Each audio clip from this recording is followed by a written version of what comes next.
Okay, guys, welcome back to another episode of Rotten Reviews. On this episode, I take a look at the 2004 movie The Day After Tomorrow, starring Dennis Quaid and a bunch of forgettable co-stars. It is 45% on the tomato meter and 50% on the audience score. I agree that this movie is rotten. Largely, it's rotten to me because no matter what the protagonist or protagonists do in this movie, there is no way they can change the outcome. In fact, there is no point to their story or struggle at all.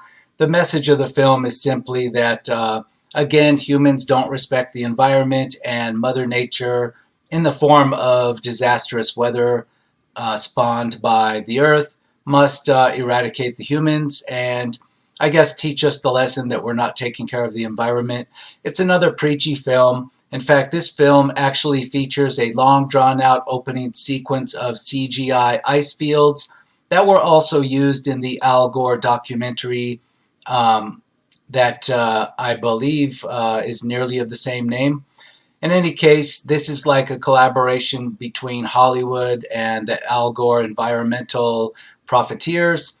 The message is simple, heavy-handed, and this movie expects the audience to take itself seriously, even though a lot of the dialogue is almost parody-like, and the disaster sequences, in true Roland Emmerich fashion, are very contrived, formulaic, and we've seen them many times before, and the audience would see them again repeated largely in the movie 2012, which followed a few years after this one.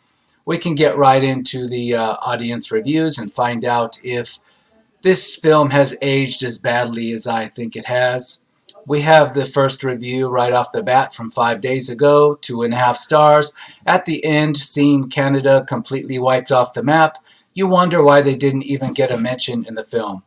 So they're kind of tongue-in-cheek on that one. And you know, this whole movie would be considered tongue-in-cheek except for the fact that it expects us to take it completely seriously in tone and in plot. But really, a lot of the film, when you break it down scene by scene, is implausible and ridiculous, completely contrived in every way. It's cliched on top of it. There are things set up early in the movie that are predictably played out in the end, almost to the point of insulting the audience. It gets even worse, but if I had to put a star review on this, I would give it 2 stars, 2 solid stars, just for the inventiveness of the disaster CGI, the gigantic waves that take away the Statue of Liberty and flood Manhattan. It's kind of nice seeing that, just aside from the lousy plot and the cliches and the cliche disaster theme of the whole film, there was a lot of effort put into the CGI. It is completely unplausible. You have helicopters dropping out of the sky as their fuel lines freeze up. You have human beings freezing like popsicles instantly and then shattering into, chunks of ice. Completely ridiculous. I say 2 stars for the inventiveness of that, though. 4 stars. The Day After Tomorrow, while simple and largely predictable, does detail modern political denial. However, the point of most disaster movies is to be mindless and easy to watch, and this movie is. So at least they're acknowledging that this movie is just designed to drive home a political point, and this reviewer found it entertaining. I found it entertaining in the complete superficial sense, but you can't scratch into it even a millimeter and not see the obvious ridiculousness, bad science, and plot holes all throughout. Even the character interactions are textbook disaster movie schlock that we've seen many, many, many times before over the decades, and we will see again in 2012. 2.5 stars. The visual effects feel as it's ahead of its time, but only if they could add visual effects to the storytelling, fashion, and performance. Again, I agree. This is 2 star for me. The effects were the best part. The rest of it was just mediocre to poor. 4.5 stars. One of the best disaster films out there. The disaster sequences are very well done. Dennis Quaid and Jake Gyllenhaal give excellent performances, and it's a unique idea for the disaster genre. So it's scientifically inaccurate. Yes, tornadoes cannot hit LA for real, but who gives a F? Almost every disaster film isn't scientifically accurate. It's just mindless popcorn entertainment that I enjoyed the hell out of.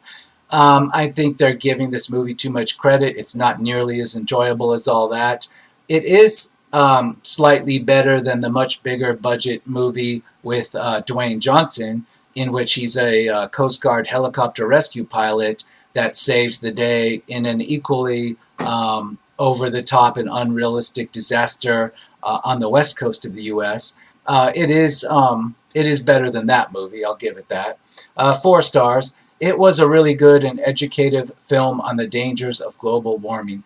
I'd say it's very educative of the most popular global warming myths and fear mongering pushed by the likes of Al Gore and his friends, for profiteering, of course. It is very educative on that, but as far as actual science, this film in no way regards or pays any homage to actual science. The scientists are cliched, the scientists do stupid things, the scientists throw around numbers in a dramatic fashion that are illogical and nonsensical and not scientific. It is complete nonsense by any scientific standard, so let's move on. 5 stars. It's the second best of Emmerich's career behind Independence Day. I'm not sure if it's the second best to Independence Day. I would agree that Independence Day might be his best. It has the tone, it has the action, the adventure, the drama. It works on every level. It's completely ridiculous, but as a popcorn movie, as an entertainment spectacle, I would say yes, Independence Day is right up there at the top. This is in no way the second best.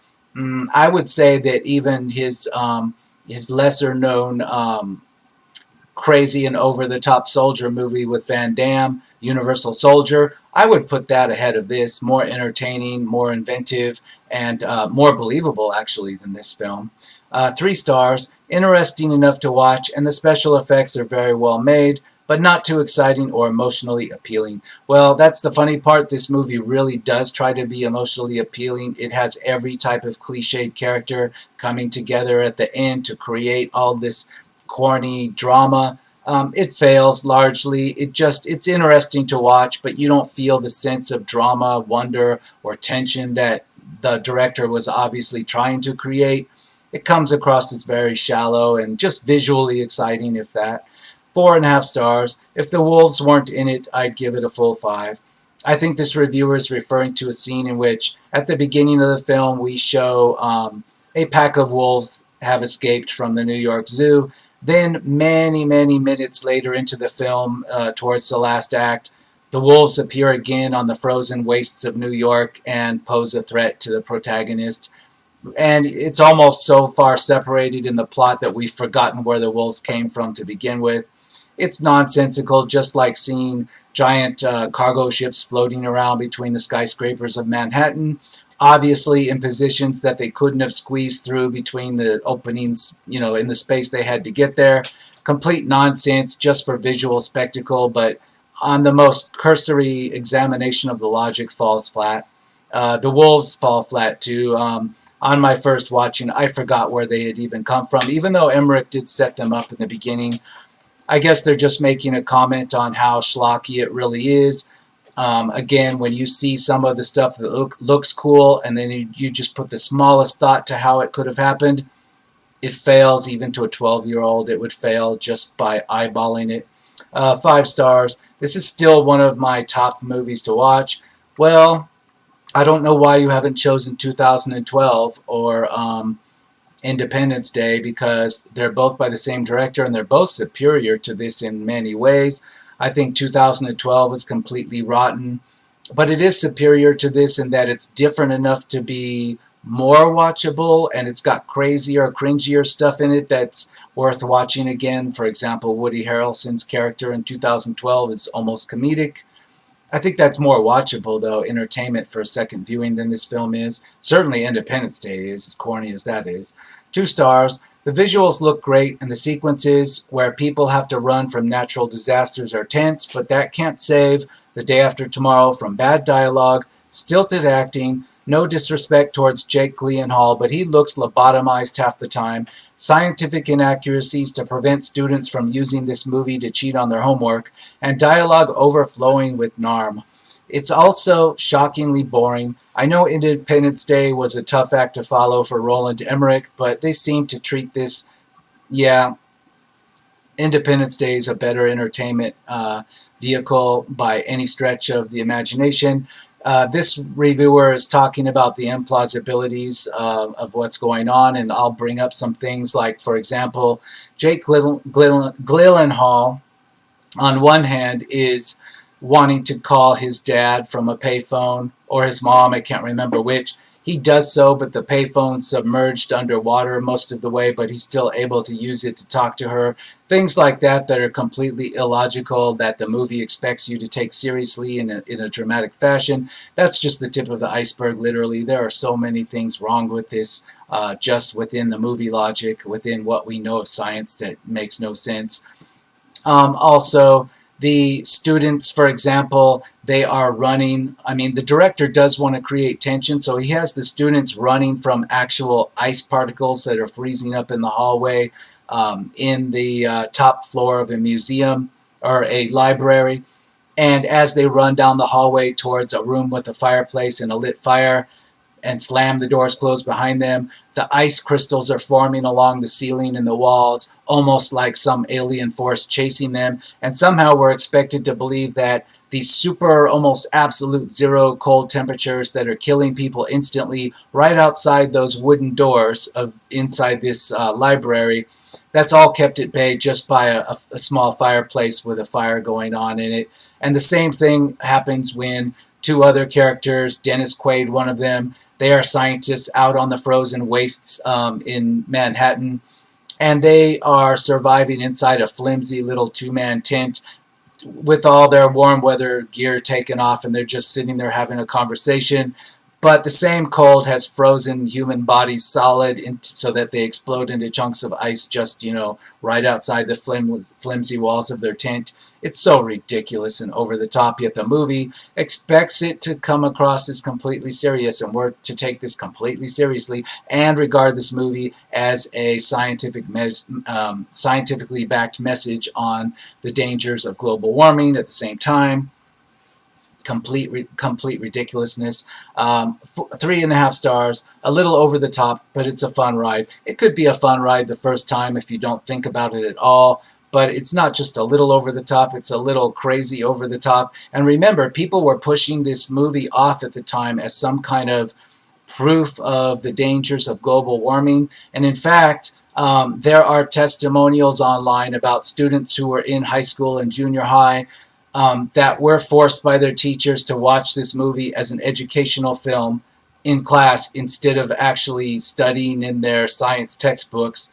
They were assigned to watch this movie in class. And this movie is the furthest thing from science you'll find.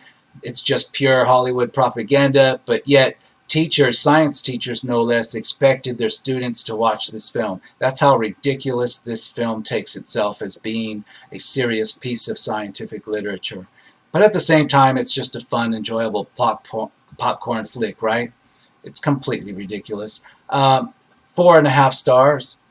The movie, in my opinion, was very good. Good story, good actors. Yeah, okay. 2 stars. Saw it in 2019. Remember seeing it as a kid. It was a nice trip back in time, but man, it was boring. The father's acting was super good. The effects still solid to this day. Also didn't like the 2 times of sexual content, even though it was super minor. Plus for being so clean, but they should have gone for fully clean. I'm not sure what they're criticizing it for sexual content. I don't know what sexual content they're talking about. I won't even go there. 5 stars. Loved it. Very suspenseful. Definitely recommend to those who like suspenseful and fantasy movies. See, here we are again. Somebody's like giving it 5 stars and saying it's a fantasy movie, but at the same time, science teachers were having their kids read this or watch this in class as some kind of educational tool. Yeah, okay. 2 stars. The sense of peril and survival is there, and it stands strong, but the performances and the CGI come out as choppy and unrealistic. Well, it is unrealistic to have gigantic cargo freighters in between the skyscrapers of Manhattan floating around, where it's obvious just by eyeballing it that they couldn't have wedged their way in there through Manhattan. The streets were too narrow, but somehow they're there floating around. Yeah, it's just a little bit implausible. 5 stars. Love this movie. I have watched it about 10 times. Wow. I'm surprised you could like shoehorn in 10 viewings because you've probably seen 2012 at least 50 times, but yet you have a lot of time on your hands, I guess. 2 stars. And the moment in time I will hopefully forget this movie is indeed the day after tomorrow. 5 stars. Absolutely love this film. Disaster, great special effects, and Jake. So it's a silly plot that's far-fetched, but it's entertaining and a thrill ride. It's not thrilling. It's very cliched. It's almost funny, you know, when they show tornadoes touching down in Los Angeles and they kill a weatherman and they destroy a building where a couple of people are having sex on a couch in an office. It's kind of comical. It's certainly not thrilling. It's just weird and comical when it's not even trying to be comical. 5 stars. Best doomsday movie ever made. Yeah, that's the thing. It's not really a doomsday movie. At the end, it kind of leaves you on a note that everything's kind of going to be fine. People have just moved south of the border into Mexico and South America, so they'll make new lives there. So it's not really a doomsday movie. At least it doesn't end as it is. But it's just over the top ridiculous. And like I said, no matter what any of the characters do, scientists or anybody else, there's no point to their actions because the outcome is guaranteed. The same thing happens in the end. So really there is no actual plot or story in the traditional sense. It's just a effort to, you know, preach to us about global warming and how we're all responsible for it because we just won't listen to the scientists.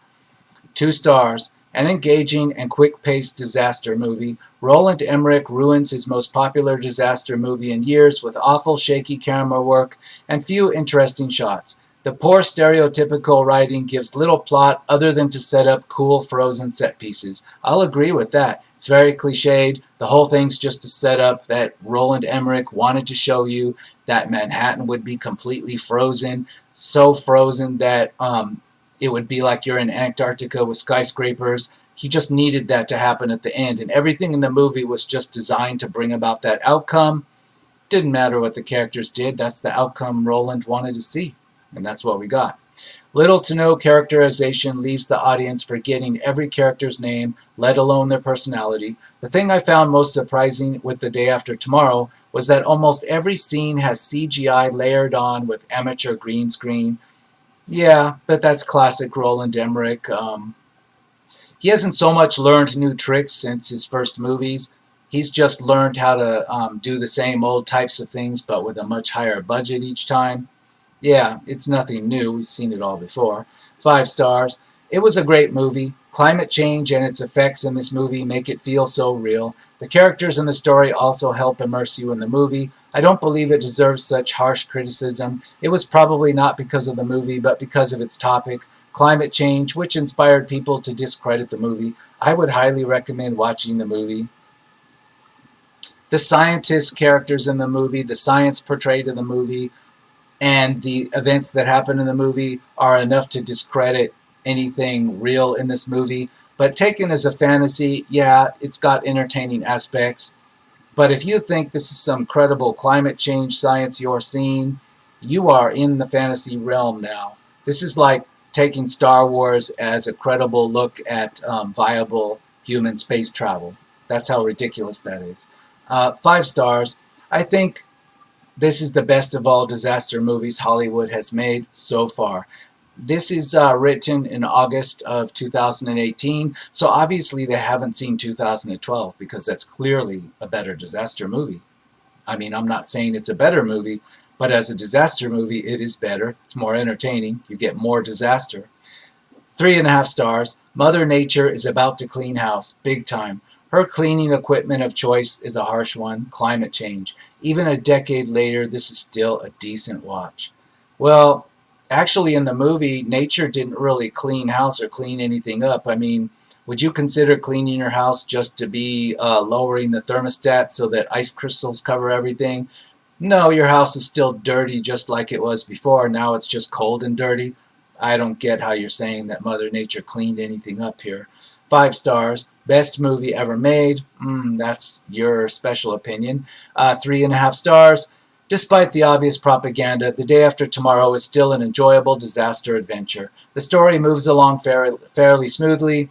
The characters do a good job. There is a good sense of humor, and the special effects are very, very good. It's fun. Actually, the sense of humor that does come across is like accidental. Whatever attempts there were to actually make the audience laugh, it isn't very effective. So I disagree. 2.5 stars. The Day After Tomorrow is illogical and familiar disaster fare. At least the destruction is fun to watch, and Jake Gyllenhaal gives a good performance.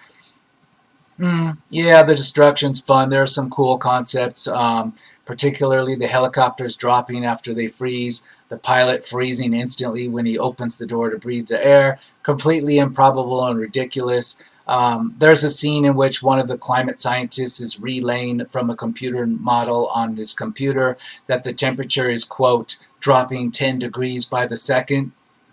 It's completely nonsense. And, you know, people make fun of that and say, well, then how come the temperature wasn't 1600 degrees below zero a few minutes later? Because it is that stupid.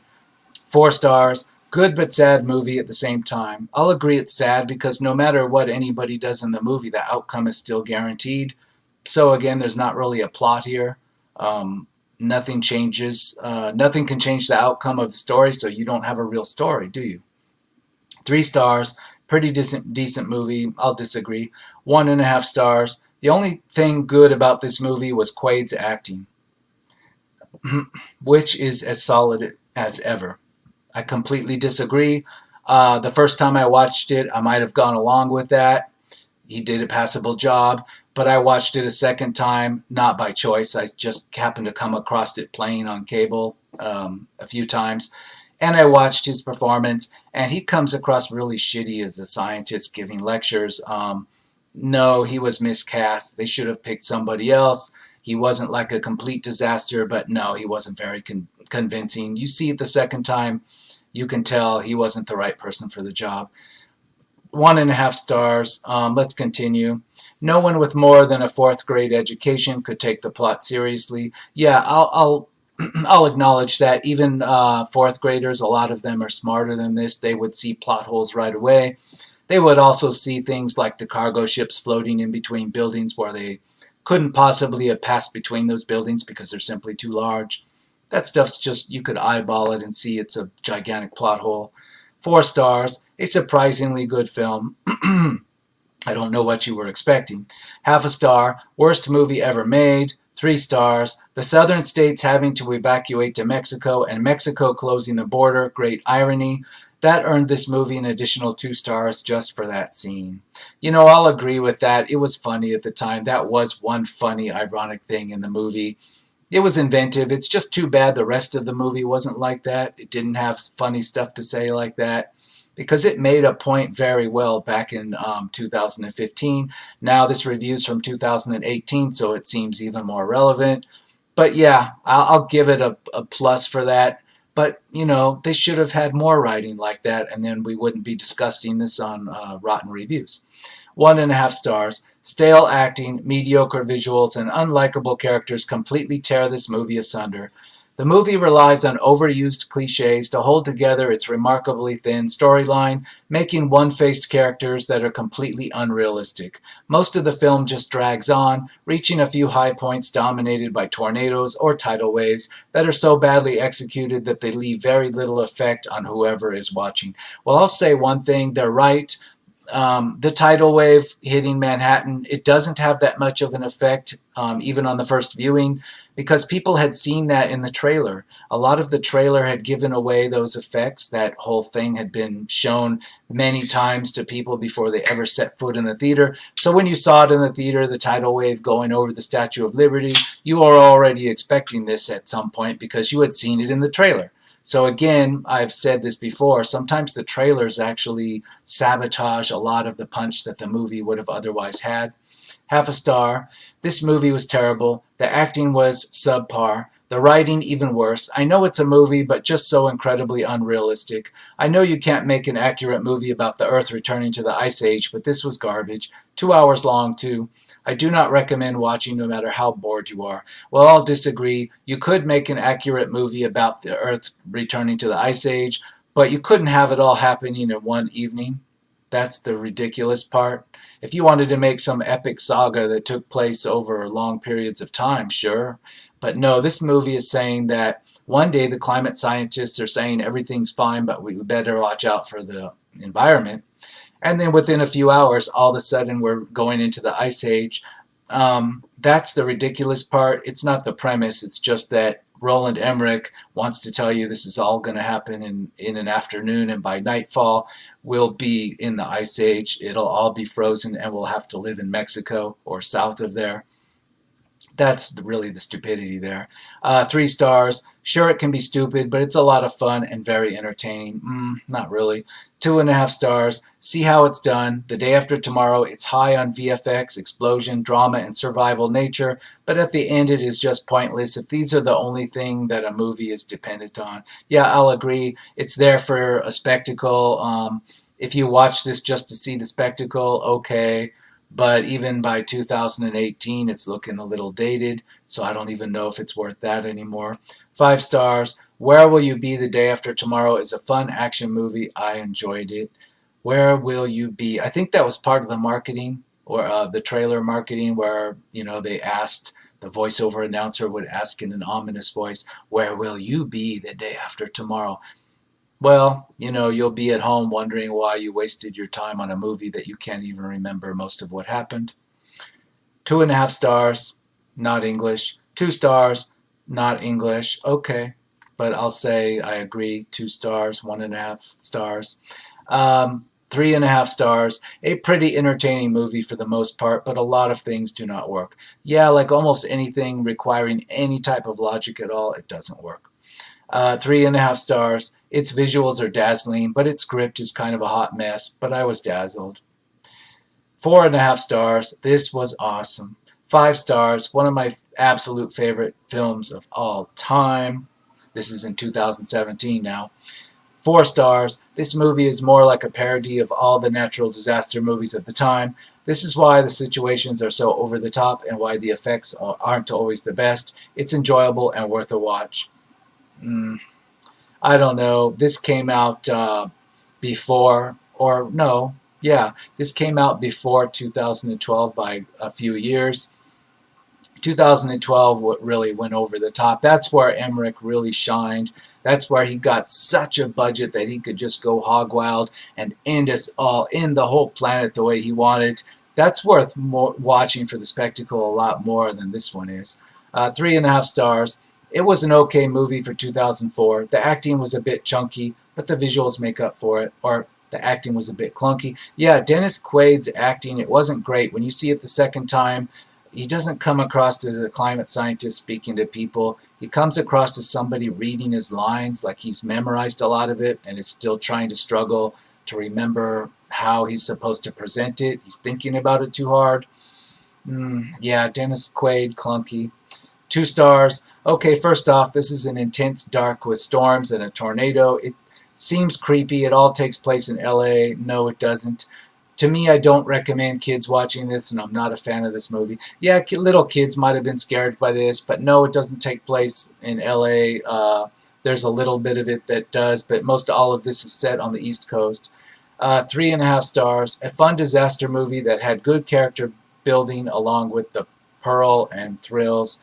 I'm not sure what movie you're talking about. It wasn't this one. It wasn't that thrilling. 5 stars. I love this movie. I have seen it over 378 times. It is one of those movies that if you are into natural disasters and a good cast, you will love it. Most critics focus on the unrealistic part of the movie, which is pretty much all of the movie. But if the past is a prediction of the future, then what happened to the dinos of the world? For its time, it drove several controversial topics to light that most people might have missed. Really? I've been around for like more than 40 years. I don't know how many people might have missed the arguments about climate change. I'm not sure who's missed that. I don't even think a 4-year-old has missed out on this argument at this point. It's a little bit overplayed, I think. Number one, political struggle between two bordering countries. Global warming, of course. Separated parent raising a teen. I don't know. They're just doing a plot summary about what they enjoyed. If they saw this 378 times, how many times did they see 2012? Because surely they made some time for that. 4 stars. Yes, it's very special in Spanish. I disagree. 5 stars, best disaster film with question marks. No, I don't think so. 2.5 stars, only good for the special effects. Well, it was back in the day, but not in 2017, which is when this review was written. 0.5 star, with no basis in scientific fact but plenty of self-righteous finger-pointing. This is simply 2 hours of politically correct fear-mongering propaganda relentlessly pushing the man-made climate change hoax. That's complete politics in that statement. I'm not going to agree or disagree, but yes, this film was definitely used as propaganda, completely promoted as propaganda. Again, teachers made their kids watch this in science class, so think about it. 2.5 stars, just another whatever movie where the main characters make it out okay. Yeah, pretty much all the main characters make it out okay. You know, always at the nick of time, always just avoiding things just in time, hanging off the edge of a cliff and catching yourself just in time. This movie has this in spades. Again, no matter if the characters make it out or don't make it out, the ending was going to be the same anyway, so really, what was the point? Movie-wise, it was like a non-story. 2.5 stars, dumb movie plot, good graphics. 2.5 stars, although it boasts some excellent special effects for the most part, it takes a long time to get going, feels 20 minutes too long, and is ultimately quite forgettable. I'll largely agree on that, but I say it's only like 1.5 stars, 2 stars. 2.5 stars. The visuals saved this movie. No, they were nothing special. 1 star. The Day After Tomorrow story had promise, but was presented horribly. The plot is constantly dragged down to show some special effects. Marks for getting the science right, though. Really? Excuse me? Marks for getting the science right. No, they didn't get any science right. Yes, human beings breathe air. Yes, they swim in water. That's about the only science they got right here. Wow. I'm continuing, which aren't very good by today's standard. The dialogue is botched to make way for effects, as is everything else, I'll agree. This hodgepodge of a film is only worth the outdated special effects it was made to show off. Now, I'll agree, and I'll agree with the 1 star. Again, I don't see how the same person giving this 1 star can tell us that the science is right. There's nothing right about this science-wise. This is complete fantasy in that regard. 3 stars, just like Independence Day, stupidly enjoyable. No, Independence Day is stupidly enjoyable. This movie is just boring and it's stupid. 3.5 stars, dramatic, not very realistic, but entertaining. Not very realistic because I can't imagine a bunch of tornadoes ushering in such extreme temperature changes. However, Hawaii just had some anomalously cold and snowy weather. The Arctic vortex has been fluctuating from its normal location. Arctic vortex, what's that? Climate seems pretty complicated. Maybe we should make things simpler and defund climate research. This is like tongue-in-cheek, a sarcastic review. I guess they're saying that this movie put them so far off climate science that they're just saying defund all climate science. That's the reverse tack of what the film was intending. It would be funny if this film actually defunded more science, climate science, than it funded. Wouldn't that be ironic? 4 stars, epic and fun disaster movie. 2.5 stars, this movie sucked so bad, but it had good CGI. We're in 2016 reviews. 3.5 stars, it was a decent movie. They had plenty of good actors, but had great acting. Yeah, okay. 1 star, the only good thing about this movie is how some of the scenes looked. Considering how old this movie is, other than that, it's just a typical disaster movie. 3 stars, not too surprising or groundbreaking in any way, but it holds its own. No, it doesn't hold its own. Even the CGI would be totally eclipsed by the same director a few years later in 2012. 1 star, stereotypical disaster film. Once again, we have an expert who says the world will freeze, and again, nobody believes him. Once again, our hero has a troubled relationship with their child, and again, that child rebels, but near the end, dad rescues child and they hug. Seriously, though, can director Emmerich come up with any new subplots or one-dimensional characters? Emmerich is famous for making disasters seem and look realistic, but he is pitiful when it comes to capturing realistic characters. Yeah, I'll agree. He's great at showing you these epic disaster movies, but every character is a cliched character that's always in just the right position and has just the right credentials and has just the right dysfunctional family members to be carried along to get some drama going. It's completely boring. 4 stars. I am probably an appalling film critic for saying this, but it is one of the best disaster movies I have ever seen, at least for a while. Yes, it is flawed in several ways, but still is undeniable popcorn entertainment. Verdict B+. There in 2016. Apparently, they missed out on a lot of other better disaster films. I don't know. I don't know why they think that this is one of the best. Maybe it's because they got to see New York freeze, and a lot of people, they'd like to see something happen to New York, but I don't know. It bored me to see it freeze. Maybe if an atomic bomb had gone off. I don't know. 1.5 stars. Why did I even watch this crap? Facepalm. The only good thing in the movie was the message. No, the message was bad. The message was actually is worse than the CGI. Not only was it unscientific, but it might have actually, as I've proposed, it might have actually turned more people off to climate science than turned on to it. 5 stars, loved it, great action. 4 stars, Roland Emmerich strikes again with another disaster flick, and before 2012, there was The Day After Tomorrow. Special effects are perfect for the film, like 2012 and Independence Day. Dennis Quaid did good job, as well as Jake Gyllenhaal, and I really like disaster flicks. Okay, I'm probably going to call this one. It's just wearing me out. It has a 50% audience score. I'd say, yeah, that's okay for a popcorn flick. If it dropped to 30%, it would still be fair, but 50%, it doesn't bother me seeing it 50%. This is worth watching once just to see how dumb and preachy it is, and to compare it to Al Gore's simultaneously promoted and released climate disaster documentary effort at profiteering for himself and his friends. But yeah, I'm going to leave it at that, and I will see you on the next episode of Rotten Reviews.